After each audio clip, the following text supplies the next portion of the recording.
Cette émission est une réalisation de TCBH, propulsée par Derry Télécom.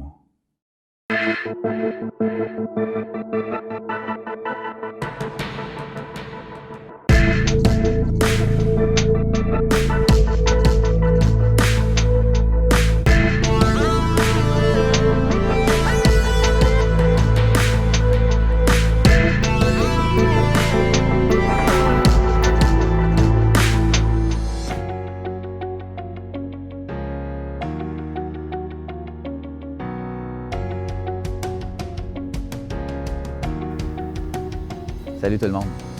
On est maintenant rendu à la 22e émission des Infos TCBH. La saison tire à sa fin, puis je vous avouerai que je m'en plaindrai pas trop. La fatigue commence à se faire sentir, si vous comprenez bien. Pour ceux et celles qui l'ignorent, la TCBH a comme mandat de réaliser 32 émissions d'information d'une durée d'1 heure. Je ne sais pas si vous êtes capable de vous le figurer, mais 1 heure de contenu chaque semaine, ça représente des dizaines d'heures de travail. Pour un seul reportage, ça peut prendre jusqu'à 8 heures en comptant la recherche, la captation puis le montage. Puis ça, c'est sans compter l'émission Vision Rap, pour laquelle je suis aussi monteur vidéo. Mais une chance, Francis, l'animateur, se charge du contenu de l'émission et de la réalisation de celle-ci. Donc, ça m'enlève quand même ça.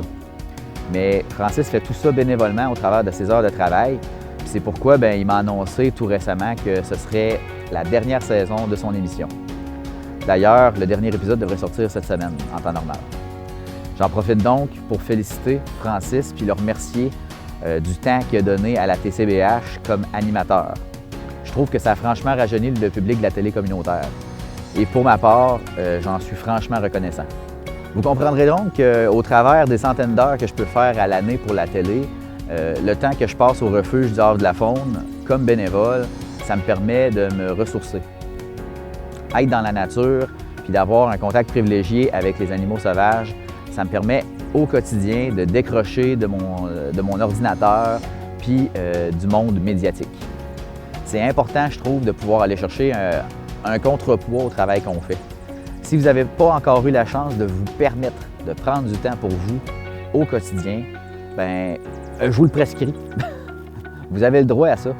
Surtout qu'en ces temps de stress, de confinement puis de couvre-feu, je pense que c'est juste nécessaire. Permettez-vous-le.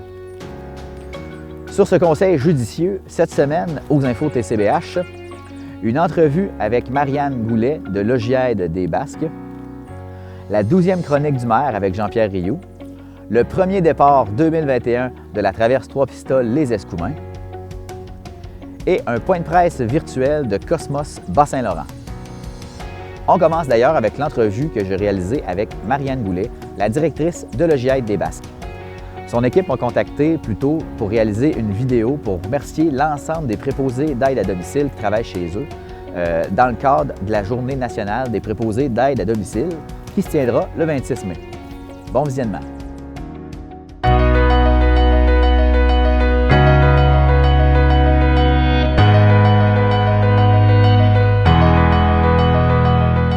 Marianne Goulet, directrice de Logiaide des Basques. Donc, le 26 mai prochain, c'est la Journée nationale des préposés d'aide à domicile.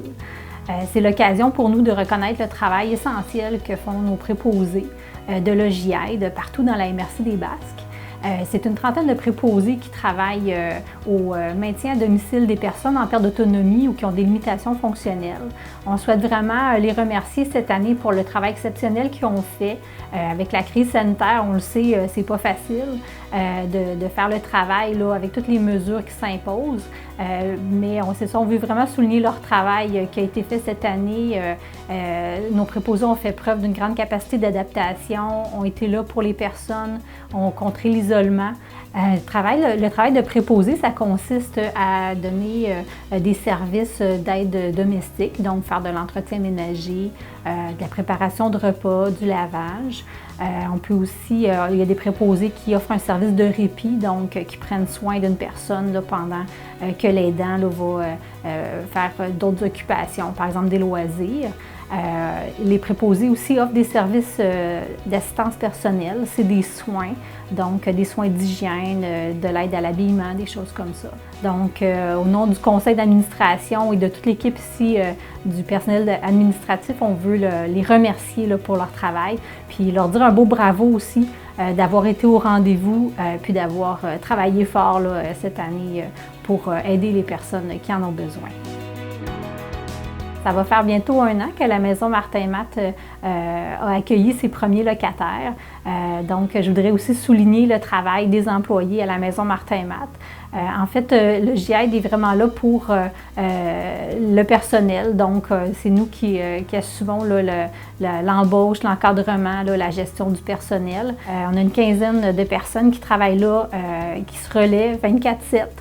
Pour répondre aux besoins des locataires. Donc, je veux profiter aussi de l'occasion pour les remercier de tout le travail qu'ils ont accompli là, tout au long de l'année.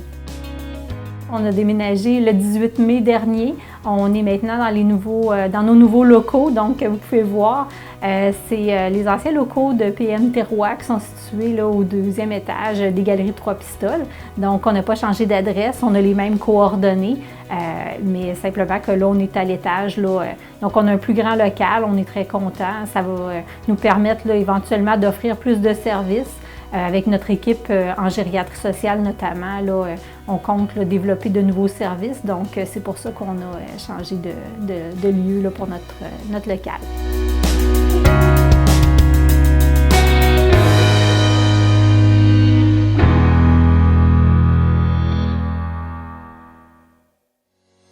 On est de retour. Effectivement, le travail de préposé à domicile est sans doute ignoré de la plupart des gens, mais sans leur contribution puis sans le travail de l'EJAID, ce serait plusieurs dizaines de personnes qui seraient dépourvues de moyens simplement dans la MRC des Basques. On va maintenant voir la 12e chronique du maire. Cette semaine, le maire de Trois-Pistoles vous entretient de 4 sujets. Une demande d'aide financière aux députés pour l'entretien de certaines rues, une demande d'aide financière pour la potentielle construction d'un nouveau garage municipal, une demande d'aide financière pour la rénovation de l'hôtel de ville. On parle d'infiltration d'eau au sous-sol et des fenêtres qui ont maintenant 50 ans, et de l'emploi d'une nouvelle greffière. À tantôt.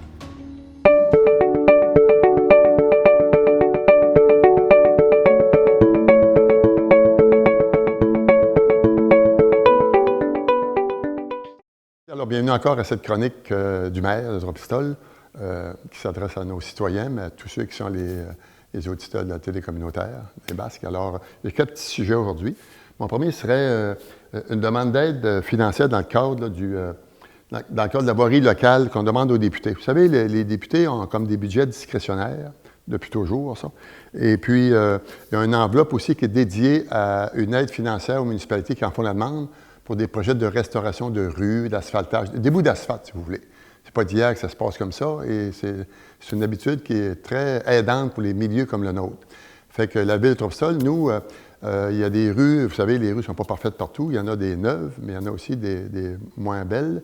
Prenez l'exemple, la rue L'Italien du côté sud, là, la rue Roitelet du côté sud. Ce sont des rues qui sont assez chaotiques, vous savez. Il y a des dos d'âne qui se mettent tout le long de la rue sans le vouloir. Ça fait que cette année, dans le budget ici, là, la Ville demande à Denis Tardy, qui est notre député, une demande d'aide financière de 80 000 piastres qui va aller s'appuyer à une participation monétaire de la Ville aussi pour pouvoir réparer ces rues-là du mieux qu'on peut, de façon à enlever les dos d'âne. Donc, c'est une bonne nouvelle pour les résidents de la rue Roitelet et l'Italien, entre autres, et Desjardins aussi. Donc, ce sont des rues qu'on a à travailler avec cette aide financière-là. La demande est faite aux députés. On attend une nouvelle. L'an passé, on avait une très belle réponse de la part du député Tardy, alors on espère encore qu'il va être assez généreux pour nos citoyens cette année pour pouvoir donner un coup de main à notre municipalité. Alors, c'est le premier sujet que je devais vous entretenir aujourd'hui. On attend des nouvelles. Le deuxième, c'est une étude de faisabilité pour la construction d'un garage municipal. Vous savez, le garage municipal actuel de la ville qui est situé là, sur la rue Père-Nouvelle, dans un secteur résidentiel, c'est un garage, c'est une bâtisse qui remonte peut-être à 50-60 ans passés. ou qui a été construite à l'époque. Puis je sais que c'est les frères Dionne qui faisaient des caisses de bois pour le beurre à l'époque, de mémoire, ou des meubles. Et puis quand ils ont fermé ça, la ville l'a acheté il y a quelques années. Il n'y a pas grand maison autour. Puis il y a aussi un entrepôt à sel aussi à côté, comprenez-vous? Alors, à l'heure actuelle, le garage tel comme il est là, on a fait faire des analyses là, à différents niveaux et il y a besoin de réparations assez majeures pour le mettre en forme et en respect des règles de sécurité. Parce que c'est un garage qui est public, c'est-à-dire ça appartient à la ville. Donc, le conseil de ville est en train de regarder, présentement, on a demandé une analyse. On a repéré un autre terrain dans la ville, loin des maisons, loin des quartiers résidentiels, à l'intérieur des limites de la ville, de façon à ce qu'on puisse construire un garage neuf dans les limites de la ville, mais ailleurs de ce qui est là. Fait que si l'étude de faisabilité le mandat qu'on donne à un ingénieur est concluante par rapport au sol et tout ce qui en est, bien, il y a des fortes chances que le conseil de ville aille de l'avant pour la construction d'un garage neuf dans les limites de Trois-Pistoles. Et celui qui est là, normalement, il devrait être détruit parce que plus utile. Et vous savez ce que la cabane à sel est, là? Fait que les gens du secteur, quand la nuit, ils entendent les camions, les gradeurs, les loaders travailler pour ouvrir les rues l'hiver, bien là, la rue va retrouver une tranquillité puis une paix, hein? Et deux, c'est là où le garage, ou là où la cabane à sel est, c'est un magnifique promontoire avec une vue sur le fleuve.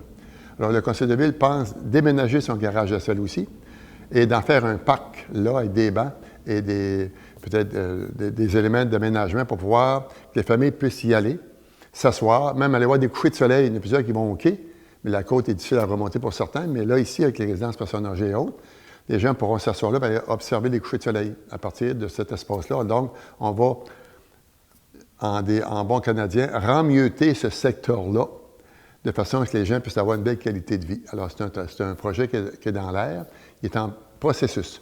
Donc, je vais juste vous mettre en information qu'on travaille sur ça présentement, de trouver une solution puis améliorer ce coin-là. L'hôtel de ville ici, de Trois-Pistoles, c'est construit au début des années 1900. Il y avait un bureau de poste ici, puis c'est devenu l'hôtel de ville. Et avec les années, la dernière grande rénovation de l'hôtel de ville ici remonte à 1970, où le brick extérieur a été fait, les fenêtres ont été installées, et puis là, on a des problèmes d'infiltration d'eau dans le sous-sol. Les fenêtres aussi, qui datent de 50 ans, sont à être changées, parce que là, ils ont de l'usure, alors il faut les rendre plus modernes. Et aussi, on va peut-être regarder aussi, vous savez, là de je vous parle, là, des personnes qui sont en chaise roulante ne peuvent pas monter au deuxième étage. Alors, il y a de fortes chances qu'on analyse aussi pour cet aspect de pouvoir avoir un lève-personne ou un monte-personne ou un ascenseur pour venir assister aux séances du public lorsque ça va reprendre après le COVID. Alors ça, c'est un projet qui est dans sa globalité, il y a des coûts à ça. Alors pour ce faire une offre d'appel d'offres pour les contracteurs et tout, alors on a une firme d'ingénieurs qui est en train de nous analyser tout ça, ingénieurs et architectes, de façon à avoir un produit clé en main, qu'on sache comment ça va coûter, puis après aller en appel d'offres pour que les soumissionnaires soumissionnent en fonction des devis qui vont être présentés. Donc, c'est un autre projet qui est dans l'air. C'est que le problème majeur est le suivant, c'est que l'infiltration d'eau dans la cave amène de l'humidité, puis amène des signes de moisissure. Alors, allergie, moisissure, qualité de vie, qualité d'air, les employés ne peuvent pas travailler dans un milieu comme ça. Donc, il faut trouver solution. Alors, tant qu'à faire ce petit travail-là qui est assez délicat, bien, on fait l'ensemble de la bâtisse, tant qu'à jouer dans ça. Fait que c'est pour ça que le projet s'enligne comme ça. Là, c'est un autre projet qui est dans l'air au niveau de la ville, ça, qui est enligné là, pour pouvoir que ça puisse se réaliser là, dès l'automne prochain. Le dernier, c'est l'embauche d'une nouvelle greffière. C'est que, vous savez, Benoît Hérault a quitté après de bons services, loyaux services pendant nombre d'années ici à la ville. Il a quitté pour un emploi meilleur ou plus inspirant pour lui à Notre-Dame du Portage, dans ses cordes. C'est ce qui fait que le conseil de ville, vous savez, un greffier, là, ça s'occupe de l'urbanisme, ça s'occupe des minutes, tout ce qui est le juridique des gestes qu'on pose, c'est lui, ça passe par lui. Alors, il a fallu se tourner de bord pour trouver un greffier. Et pour ce faire, on a passé par l'Union des municipalités du Québec. Ils ont une branche spécialisée dans la recherche de candidats ou candidates dans des postes que l'on veut, avec une description très précise du travail qu'elles ont à faire. Alors, on a donné le mandat à cette ressource-là à l'Union des municipalités. Et le conseil de ville a formé un comité de sélection aussi, dont je faisais partie. Et une fois qu'on a mis en marche dans les réseaux publics et Facebook, SEAO, tout ce que vous voulez, dans les journaux écrits, médias, tout ça a été fait pour que les gens partout de la province puissent le voir. Alors, il n'y a pas eu grand réponse, mais il y en a eu quelques-unes. Et c'est M. Terrien de l'Union des municipalités qui a reçu ces offres-là. Et dans les offres qu'il y a eu, lui, il fait une sélection, une présélection de dire ça c'est bon, ça c'est moins bon. C'est sa spécialité. Alors, il nous a soumis des noms. Et une des candidates qui est ressortie lors de l'entrevue avec toute la compétence qu'elle a, il s'agit de Mme Nancy Dubé, qui est présentement directrice générale de Saint-Simon. Alors, elle a un bagage au niveau municipal, au niveau de la greffe, au niveau des finances. Vous savez, une directrice comme à Saint-Simon, elle était à Saint-Antonin pendant 10 ans, je crois. Donc, c'est une personne qui a une compétence dans le monde municipal assez solide. Fait qu'on l'a passé en entrevue et c'est elle qui a reçu les mentions de meilleure candidate. Alors, elle va entrer en fonction le 7 juin. Alors, c'est un choix de vie qu'elle a fait. Naturellement, c'est souvent pas utile pour les municipalités qui perdent leurs ressources, mais on ne peut pas juger ça de cette façon-là quand on embauche quelqu'un. Alors, c'est pour ça que ça passe par une personne neutre. On l'a reçue, elle a les qualités. Elle, de son propre chef, elle tient à changer d'emploi pour ces raisons qui lui appartiennent. Nous, on a une offre d'emploi qui correspond à ce qu'elle veut. Alors, le mariage se fait et le 7 juin, elle entre en fonction pour nous. Alors, bienvenue dans l'équipe municipale, Mme Dubé. Je pense qu'on va apprécier vos services et vos compétences. Alors, comme vous voyez, ça bouge, même en COVID. Le garage municipal, la greffière s'est réglée, l'hôtel de ville, les rues. Alors, puis il y a d'autres belles nouvelles qu'on va vous annoncer la semaine prochaine aussi par rapport à ce qui s'en vient dans d'autres secteurs de la ville. Merci.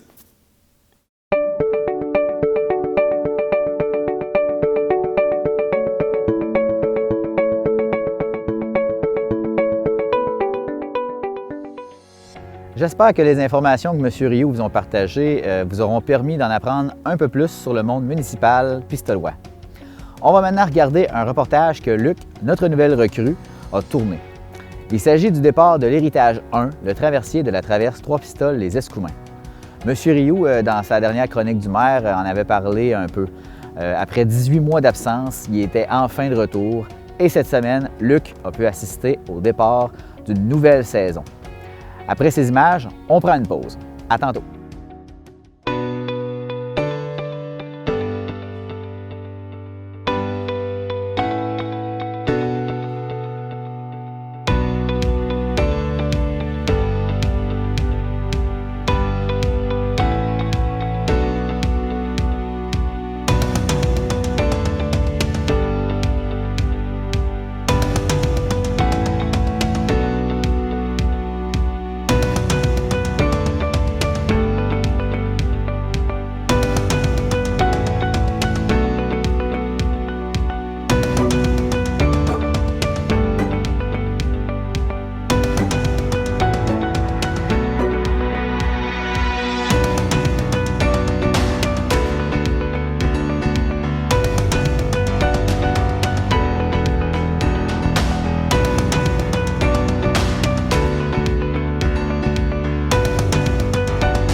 Au Québec, la vaccination contre la COVID-19 est en cours, mais l'ensemble de la population n'est pas encore protégée.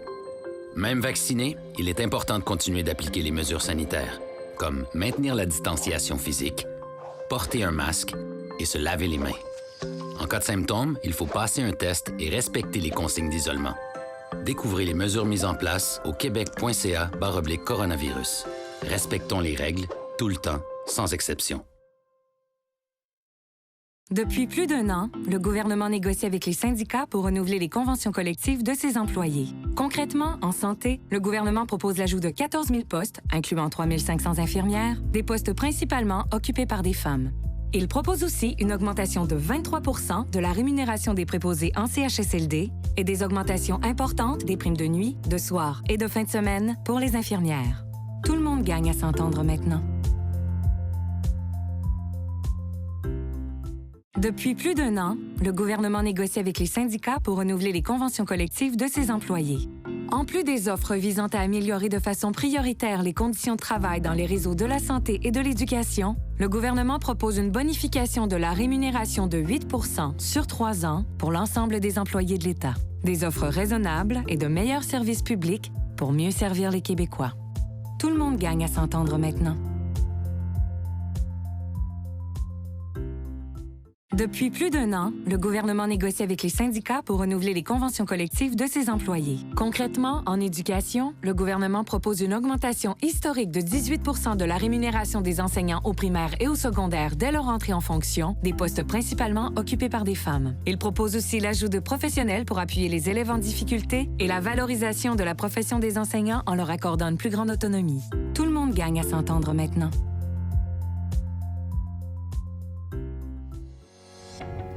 On est de retour pour la dernière partie de notre émission. Comme dernier reportage, je vous présente un point de presse virtuel de la démarche Cosmos Bas-Saint-Laurent. Il s'agissait de l'annonce d'un lancement d'une initiative estivale en lecture. Vous pourrez entendre Nancy Proulx, qui est agente régionale de communication chez Cosmos Bas-Saint-Laurent, Éric Forêt, qui est sénateur et président de la démarche Cosmos Bas-Saint-Laurent, Emma Savard, qui est directrice générale de la démarche Cosmos Bas-Saint-Laurent, Lucille Porlier, qui est directrice générale de l'Unité régionale de loisirs et du sport du Bas-Saint-Laurent, et Jacques Côté, qui est directeur général du réseau Biblio du Bas-Saint-Laurent. Et nous, on se revoit à la fin de l'émission. Bienvenue à cette conférence de presse de la démarche Cosmos Bas-Saint-Laurent.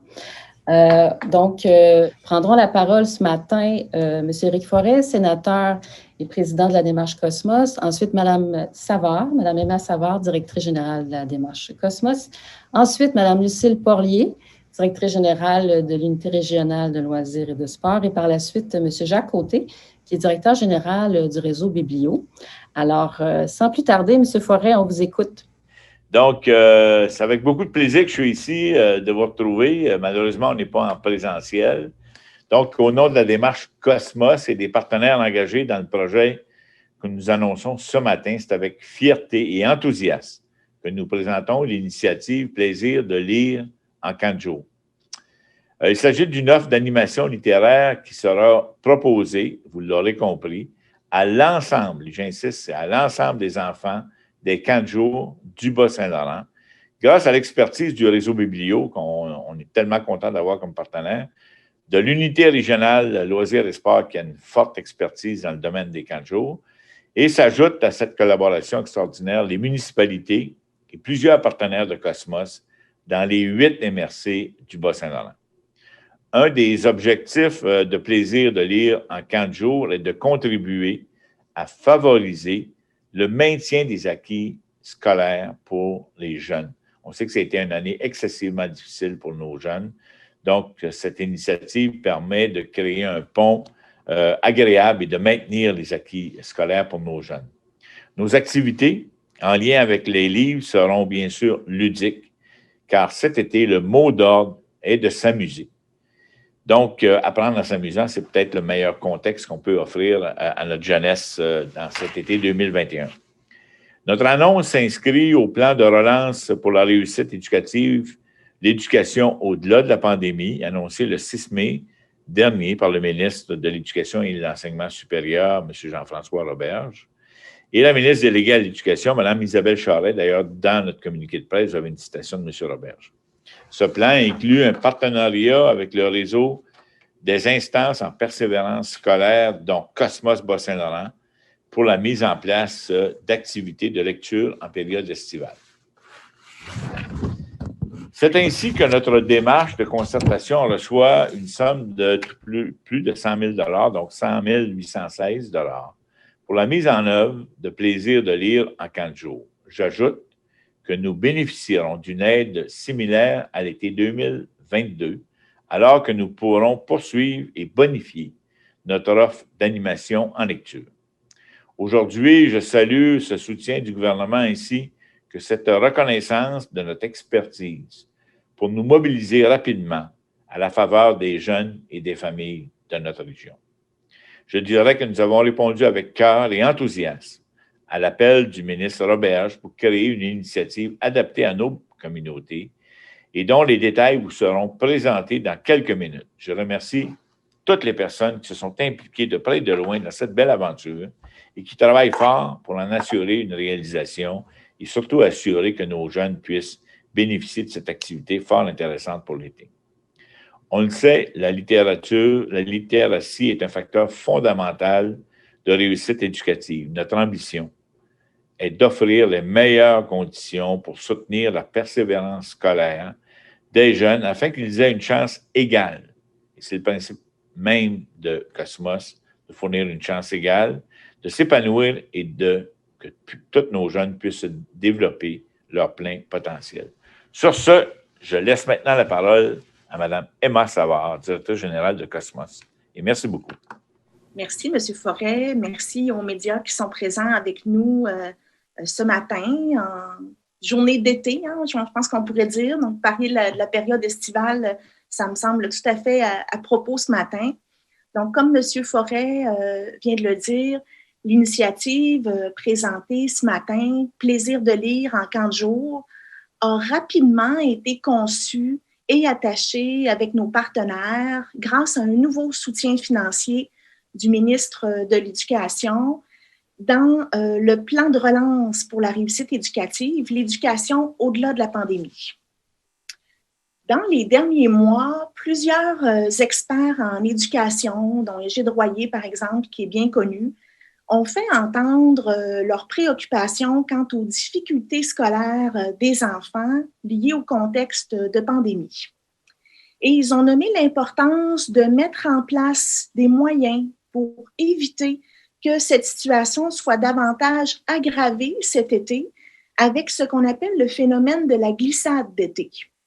La glissade d'été, c'est un phénomène réel qui est reconnu et c'est simplement le fait que chaque été, la majorité des élèves oublient une partie de ce qu'ils ont appris pendant l'année scolaire.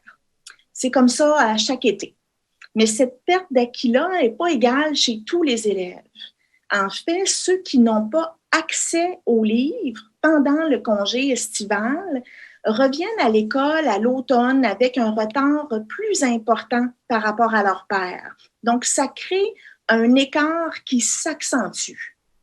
C'est pourquoi on a choisi au Bas-Saint-Laurent de nous assurer d'offrir des animations littéraires, ludiques, dans les camps de jour, de façon hebdomadaire, donc à toutes les semaines, et ce, dans les 8 MRC du Bas-Saint-Laurent, et tant en milieu rural qu'en milieu urbain, dès cet été. Nous déployons donc une offre de services universelle qui va permettre aux enfants du primaire, dans les camps de jour, d'être en contact avec des livres, de visiter leur bibliothèque, d'emprunter des livres, de rencontrer des auteurs jeunesse, le tout dans un esprit ludique où le plaisir et l'amusement vont évidemment être au premier plan. C'est l'été, les enfants ont le droit de s'amuser. Je tiens à remercier l'Unité régionale de loisirs et de sport du Bas-Saint-Laurent, le réseau Biblio, les municipalités, les bibliothèques publiques et les nombreux organismes communautaires du Bas-Saint-Laurent qui se sont unis à nous rapidement dans ce projet-là avec générosité pour assurer aux enfants l'accès aux livres pendant l'été comme facteur de protection pour leur réussite éducative. On va tenir une journée de formation au mois de juin avec tous les animateurs et animatrices en lecture, là, une quinzaine de personnes là, qui vont être embauchées pour l'été pour faire de l'animation en lecture dans les camps de jour. Et puis donc, ils vont se familiariser avec la réalité des camps de jour, comment bien s'inscrire dans la programmation, comment travailler ensemble. Aussi, les recommandations d'animation en lecture en fonction des tranches d'âge, etc. Donc, c'est une formation qu'on organise ensemble avec le réseau Biblio, l'URLS, et avec les territoires qui ont déjà de l'expérience, dont la grand-mère au livre là, dans les Basques. Donc, ça va être pour préparer nos animateurs et animatrices en lecture. La particularité là, de notre initiative cet été, c'est qu'on déploie, on aide les clubs de lecture du réseau Biblio à se déployer dans les 8 territoires de MRC du Bas-Saint-Laurent. Donc, c'est pour ça qu'on parle d'animateurs additionnels. Le réseau Biblio intervient essentiellement en milieu rural. Et avec les partenaires Cosmos, les organismes communautaires du milieu, on va compléter l'offre dans les autres municipalités, dont nos centres urbains, pour avoir de l'animation autant en milieu rural qu'en milieu urbain, donc dans nos 8 territoires de MRC. Merci. Et je passe la parole à Mme Lucille Poirier de l'URLS. Comme je disais, c'est un privilège qu'on a. Puis, on sait que dans la région du Bas-Saint-Laurent, il y a 85 camps de jour, puis il y a environ 5000 jeunes qui y participent annuellement. C'est sûr que depuis la pandémie, les chiffres ont pu varier, mais on entrevoit encore cette année une très belle année en camp de jour, un très bel été en camp de jour. Le rôle de l'URLS a toujours été de travailler avec les gestionnaires de camps de jour qui sont soit relèvent de la municipalité ou soit sont des organismes à but non lucratif. Il y a une très belle offre, mais cette année, avec le projet du livre en camp de jour, en collaboration notamment avec le réseau Biblio, c'est une offre bonifiée qui va avoir lieu.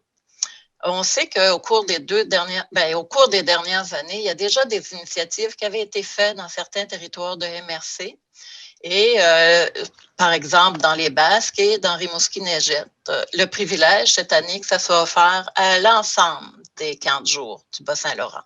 Ça, c'est une accessibilité qui est privilégiée. Notre rôle sera d'informer les gestionnaires, de les former, de faire le lien avec les animateurs qui sont prévus dans chacun des territoires de MRC, puis également d'accompagner tout au long de l'été ce beau projet-là. L'URLS, on est très confiant de la réussite parce que nos municipalités puis les gestionnaires de camps de jour sont habitués d'accueillir pendant la saison estivale des ressources externes. Ça sera des projets clés en main pour ces municipalités-là, pour les gestionnaires de camps de jour.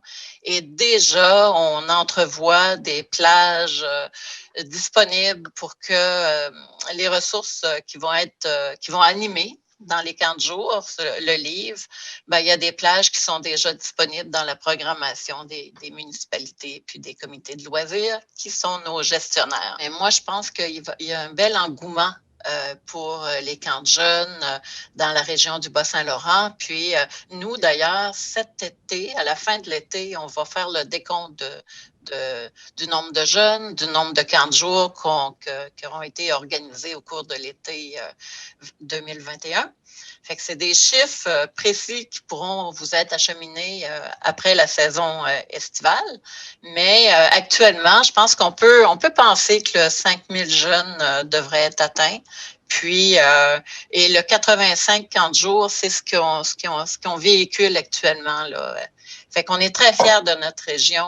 Il y a quand même 114 municipalités. Ça veut dire qu'il y a énormément de camps de jour. Nous, il y a plusieurs offres de formation qui se font depuis des années en camp de jour, là, soit au niveau de la sécurité, soit au niveau de l'animation comme telle. Ça s'adresse aux moniteurs. Maintenant, nous, la formation, c'est plutôt aux besoins, faire découvrir la réalité d'un camp de jour pour les personnes qui vont animer dans les camps de jour cette année. On donnera pas c'est pas l'URLS qui est en charge de former les animateurs en lecture nécessairement, mais nous, notre part est au niveau de la connaissance d'un camp de jour. Fait que je vous remercie beaucoup Puis moi, je vais céder la parole à M. Jacques Côté. Premièrement, c'est avec beaucoup de plaisir et de fierté que le réseau Biblio participe à la mise en œuvre de Plaisir de lire au camp de jour. En fait, ce qu'on souhaite, c'est de jouer pleinement le rôle qui est prévu dans ce projet, c'est celui de rendre le livre accessible aux jeunes, celui aussi de participer à la création de rencontres extraordinaires et originales autour de la lecture grâce à notre club de lecture d'été qui a pris naissance il y a de nombreuses années et qu'on est très fiers de greffer, si on veut, à ce programme extraordinaire que Cosmos lance pour cet été pour nos jeunes. Comme vous le savez, le réseau Biblio est bien implanté dans tout le Bas-Saint-Laurent avec nos 94 bibliothèques présentes dans les municipalités en milieu rural, parce que notre spécialité, c'est, en fin de compte, d'alimenter le service de bibliothèque pour les populations de 5 000 habitants et moins.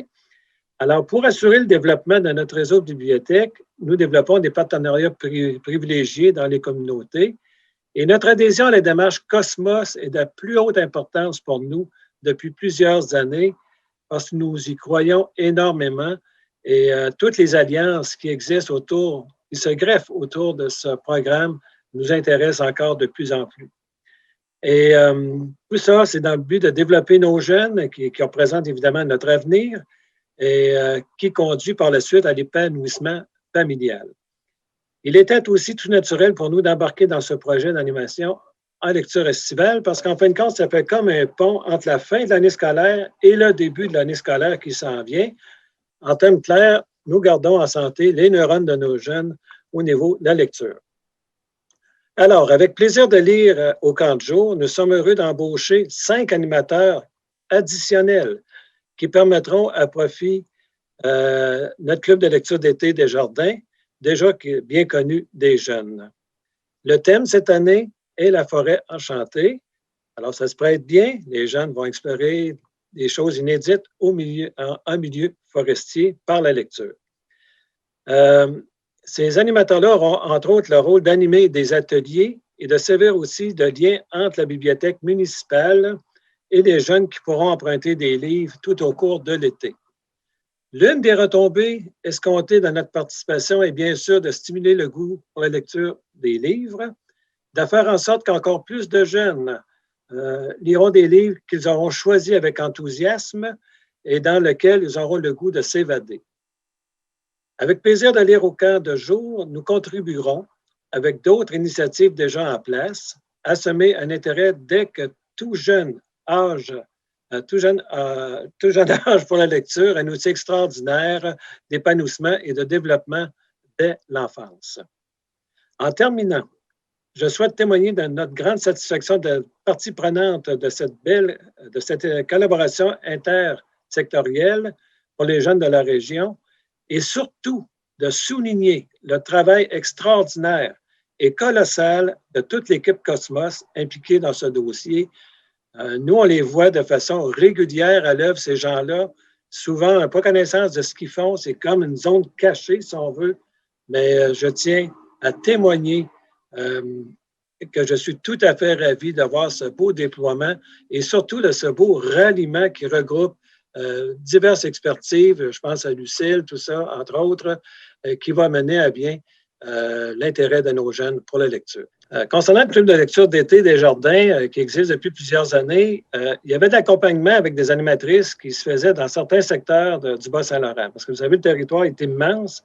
Et puis, on obtenait, si on veut, des aides financières de la part d'Emploi Canada pour certaines régions. Et puis, on avait une équipe qui était constituée autour de 3 animatrices qui étaient formées pour toutes sortes de choses pour donner l'animation. Parce que le concept même du club de lecture d'été des Jardins, c'est une activité qui se passe prioritairement en bibliothèque avec, en complicité, les gens du camp de jour qui conduisent ces jeunes-là vers la bibliothèque. Puis une fois rendus là, il y a tout un programme qui est monté, il y a toute une série d'accompagnements où il y a toutes sortes d'imprimés, il y a des jeux qui se font, tout ça avec des thèmes différents chaque semaine. Et aussi, ces gens-là sont entraînés pour pouvoir faire le prêt de livres en bibliothèque, parce qu'il y a un logiciel quand même à faire fonctionner dans la bibliothèque en tant que telle pour que les jeunes puissent sortir avec un livre. Alors, c'est le concept de base du Club de lecture des jardins. Puis là, cette année, grâce à l'intervention de Cosmos, on peut bonifier, si on veut, ce groupe de personnes qui vont animer de façon plus large, à la grandeur plus grande, si on veut, du territoire. Et à ce moment-là, ils vont y aller avec la même formation qu'on donnait de base à ces gens-là. Et ce qui va être intéressant cette année, c'est que ça va être joint aussi avec des éléments pertinents par rapport à l'animation d'un camp de jour pour garder un esprit festif, si on veut, par rapport à amener la lecture étant quelque chose d'amusant en même temps. Alors, merci bien. Alors, merci beaucoup pour votre présence et bonne journée à tout le monde.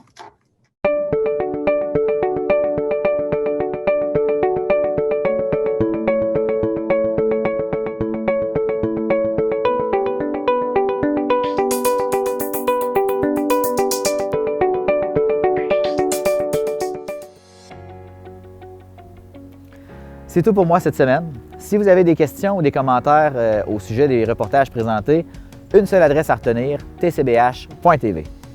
Suivez-nous sur Facebook et abonnez-vous à notre chaîne YouTube pour ne rien manquer du contenu qui vous intéresse. Quant à moi, je vous rappelle que vous avez le droit de vous accorder du temps de qualité au travers de toutes vos occupations. Pensez à vous en premier. À la semaine prochaine, tout le monde.